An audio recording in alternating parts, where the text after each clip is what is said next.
Oi, pessoal. Meu nome é Marileide Antônio de Oliveira. Eu sou psicóloga, pós-doutora em análise do comportamento e também uma das fundadoras aí do MOVE, que é uma empresa de treinamentos, cursos e serviços para profissionais e pais na área de autismo e análise aplicada do comportamento. Nesse curso, eu vou falar para vocês sobre manejo de problemas de comportamento, incluindo a e para além da análise funcional. Esse curso foi preparado para profissionais que trabalham com crianças com ou sem autismo e que atuam na área da saúde, na área da educação e com crianças no geral. Bom, então esse curso ele é dividido em 4 aulas. Eu vou falar nessa primeira aula sobre alguns objetivos. Vamos lá. Então, para essa aula, quais são os nossos objetivos? Primeiro, definir o que são problemas de comportamento, entender quais são as manifestações, como as crianças no dia a dia elas manifestam problemas de comportamento. Um segundo objetivo é definir o que é manejo comportamental. Então, uma vez que a gente entende o que são problemas de comportamento, a gente vai trabalhar o como, né, que é o manejo comportamental desses problemas. Um terceiro objetivo é apresentar as condições necessárias para o manejo de problemas de comportamento. Por quê? Uma vez que eu sei o que são problemas de comportamento e uma vez que eu sei as técnicas de manejo, eu vou também precisar compreender que condições eu preciso para conduzir as técnicas de manejo comportamental. E um outro objetivo dessa primeira aula é apresentar os componentes básicos das intervenções em aba, que são componentes fundamentais quando a gente trabalha com problemas de comportamento e manejo comportamental. Vamos lá, então. Bom, então a primeira questão que a gente precisa entender com propriedade é o que são problemas de comportamento, porque as crianças elas se comportam no dia a dia, algumas coisas que elas fazem são adequadas, outras não, e algumas outras podem trazer prejuízos. Então, quando a gente fala de prejuízos associados a certos comportamentos, aí a gente está falando de problemas de comportamento. Então, para a gente, o que a gente vai considerar como essa questão?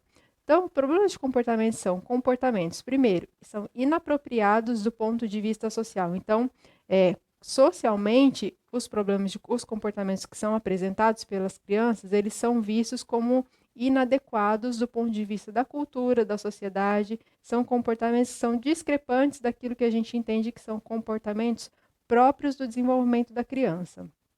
E também tem um segundo componente que é muito importante. Além desses comportamentos serem inadequados, eles trazem prejuízos tanto à pessoa, né, a criança que manifesta esses problemas, quanto a outras pessoas que estão à sua volta, principalmente as famílias, os professores, as professoras que convivem com essa criança no dia a dia. Então, além desses comportamentos serem discrepantes, considerando a norma para o desenvolvimento infantil, eles trazem prejuízo. Então, esses dois são os critérios básicos para a gente entender quando a criança está apresentando problemas de comportamento e quando ela está apresentando comportamentos típicos da idade.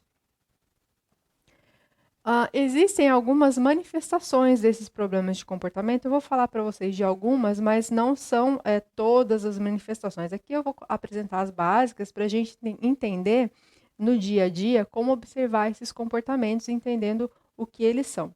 Bom, existem algumas formas que as crianças utilizam para manifestar problemas de comportamento. O primeiro deles é a agressão da criança ou da pessoa contra ela mesma. Então, a gente chama de comportamentos autolesivos. É quando a criança se bate, quando a criança se morde, ela puxa o próprio cabelo. E aí depois eu vou falar das causas, tá, gente? Mas agora eu estou falando das manifestações. Então, uma das manifestações mais importantes são as agressões que a criança inflige contra ela mesma. As agressões automutilatórias, elas acontecem normalmente em crianças com quadros mais graves em termos de transtornos do neurodesenvolvimento, transtornos psiquiátricos.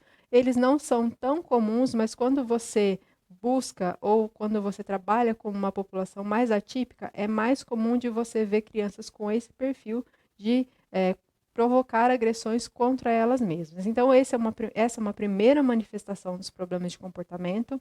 Tem uma outra que também é bastante comum na população atípica, que é a ingestão de itens que não são alimentos. Então, a criança que come papel, a criança que pega coisas do chão e leva à boca. Aí vocês podem falar assim para mim: mas Marileide, eu já vi crianças com desenvolvimento típico pegando coisas do chão e colocando na boca. e a gente tem que avaliar, né? Porque se é uma questão eventual da criança e depois quando você fala para ela que não pode, ela para, ou se mesmo assim ela continua fazendo, isso é uma coisa assim que tem uma pervasão ao longo da história de vida dela. Então, assim, você já tentou ensinar várias vezes, já tentou mostrar e ainda assim não resolveu. A criança continua colocando coisas que não são alimentos na boca.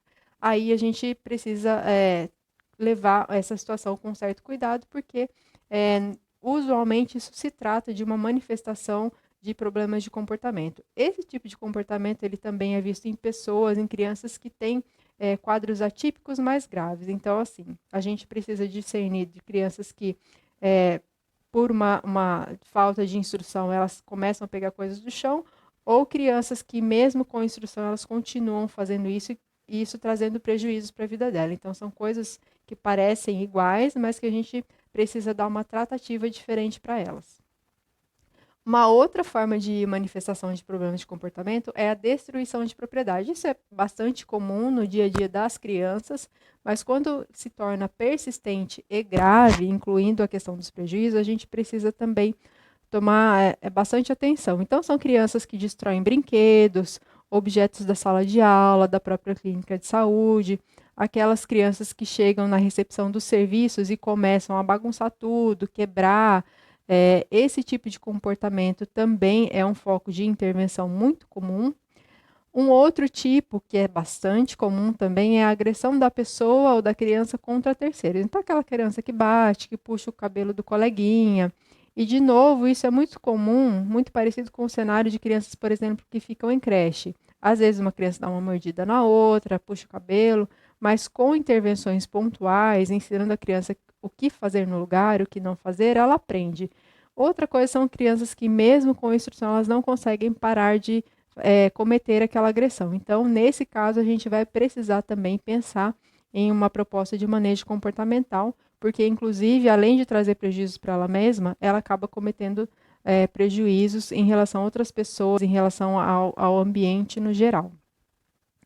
E outro problema bastante comum também que são as birras e desobediência. Toda criança ao longo do desenvolvimento apresenta birra, apresenta desobediência, mas isso passa ao longo do tempo e conforme você for ensinando a criança a exibir comportamentos diferentes, mais adaptados, mais saudáveis. No entanto, existem crianças que têm birras e comportamentos de desobedecer de maneira persistente. Então, esse também vai ser um dos nossos focos quando a gente fala de manejo comportamental.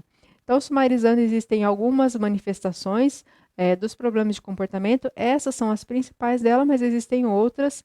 E aí a gente precisa olhar, né, clinicamente, o que implica em termos de funcionalidade na história de vida da criança e como esses comportamentos estão trazendo prejuízos para ela e para as pessoas que convivem com ela. Então, alguns comportamentos eles vão ser ou não objetos de intervenção, a depender da funcionalidade desses comportamentos. Quanto mais disfuncional, mais a necessidade de uma intervenção, e quanto mais prejuízos, aí também se justifica a necessidade de intervenção. Agora eu vou falar para vocês sobre um tópico que, assim, quando a gente fala de manejo comportamental, problemas de comportamentos, várias pessoas me relatam: mas eu já tentei isso, eu já tentei aquilo, nada resolve, nada funciona. Então, assim, eu vou falar para vocês do passo a passo de como fazer uma intervenção efetiva, mas existem alguns erros que são bastante comuns quando as pessoas elas iniciam um trabalho na área de manejo comportamental. Então, primeiro, é bastante comum que as pessoas me relatam: eu ignorei a criança quando ela estava fazendo birra, eu ignorei a criança quando ela estava chorando. Qual que é o problema em só ignorar a criança? Primeiro, que a gente nunca ignora a criança, e sim quando a gente for pensar nessa estratégia, a gente pensa em não dar atenção ao comportamento que é foco de intervenção.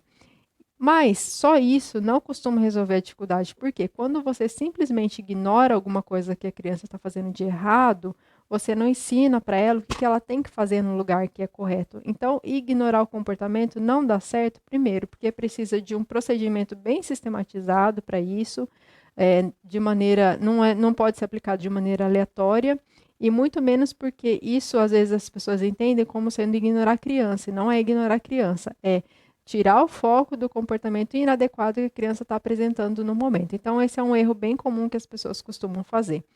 Uma outra coisa que é bastante comum também, principalmente com as famílias, com os pais, com os cuidadores, é ser inconsistente nas regras. Então, quando você quer ensinar para a criança regras e limites, o que você precisa fazer? Definir objetivos simples e claros para que a criança entenda o que ela tem que fazer, qual que é a consequência para que ela faça e o que vai acontecer se ela não fizer ou se não cumprir a regra.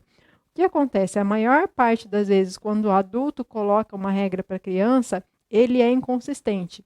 Então, exemplo mais típico. Ah, se você se comportar, no final do ano eu vou te dar o videogame que você quer.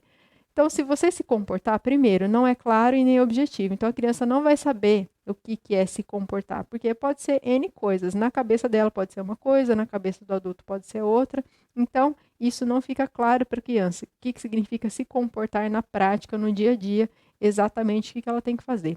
E outra, são previsões que normalmente não dão certo. Por quê? A criança ela vai se comportar bem, ela vai se comportar mal no dia a dia.